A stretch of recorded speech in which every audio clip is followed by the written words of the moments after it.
Hi everybody, I am Dr. Vijay Kamble, Assistant Professor from Pratibha College of Education, Chinswad, Pune.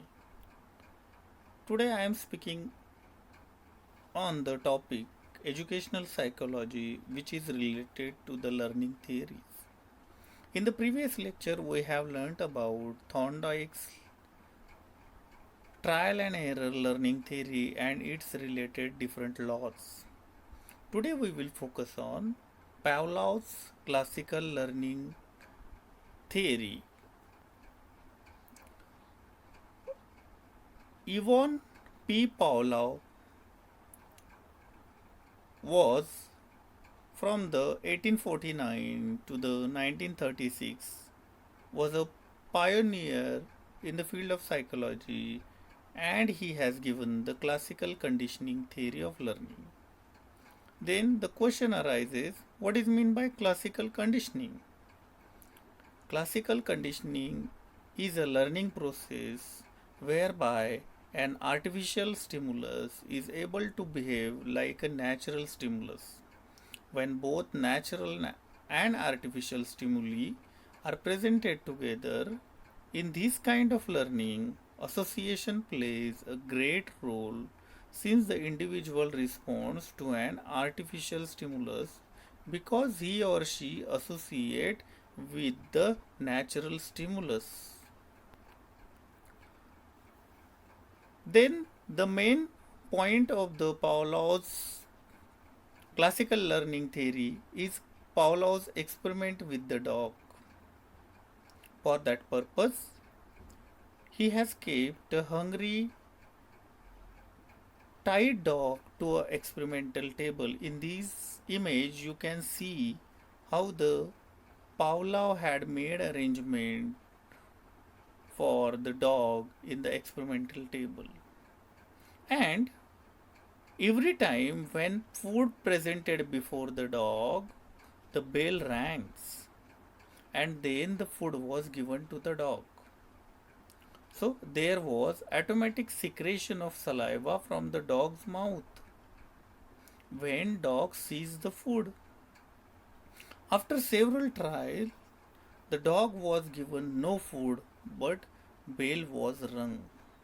And automatically what happens when the food was presented, instead of food the bell rings and the saliva gets started. From these experiment, Pavlov comes to the conclusion that the Pavlov considered as a habit formation a base for the place of association and substitution. Then basic principles of classical conditioning. Here, the unconditioned stimulus is a food.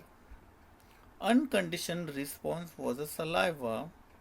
Then unconditional stimulus was the bell and conditioned response was the saliva. Means for the natural stimulus, Pavlov made the artificial stimulus and he get a natural response from the dog.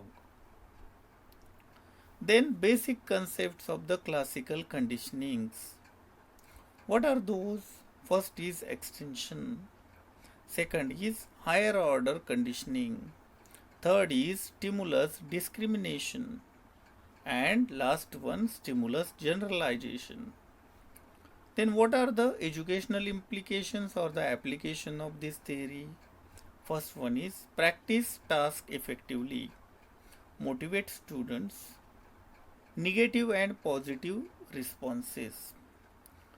When we consider in a class, teacher uses different audiovisual aids for the learning purpose and teacher makes that effect on the students for the abstract concept to the understanding of different concepts with a natural stimulus with the artificial stimulus and get the natural response.